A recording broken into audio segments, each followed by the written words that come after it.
And so you personally know where he is, but you're not at liberty to share that information with our viewers. Is that right? That is correct. All right. Will we know fairly soon? Will we be able to get that information fairly soon? Or is it going to remain secret for a long time? It will be known fairly soon, I would say, without going into any details or narrowing it down. Within the next few days? Without narrowing it down fairly soon, I would say. So I assume maybe within the next few days. But you say he is safe. Can you share with us what his mood is right now? You saw that story in the New York Times describing his final hours in Hong Kong. He was apparently so worried about if he came back to the United States, losing his access to the internet. What can you share about his mood based on what you've heard from your colleagues at WikiLeaks? Well, what I hear is that he is in a fairly good spirit, and he knows that he has done the right thing, and he is, in my mind, from what he has described, a patriot.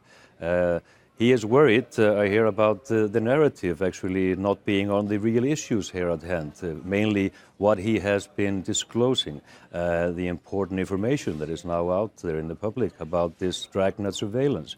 And following the media today, I'm not surprised, because it's been very much about this cat and mouse game instead of focusing on the revelations.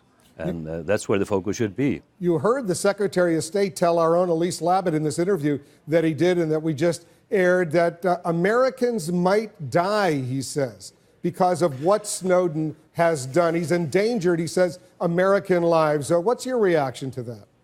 Well, my reaction is that you should ask a further question and ask the Secretary of State to clarify that, because it's a propaganda. We heard the same thing at WikiLeaks 3 years ago when we started publishing the diplomatic cables and the field reports from Iraq and Afghanistan.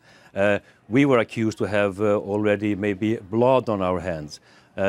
Now 3 years have passed since these important leaks by WikiLeaks, and there's not a single report that anybody has been harmed as a result of those leaks. And let me suggest that the same thing will apply to the important revelations by Snowden.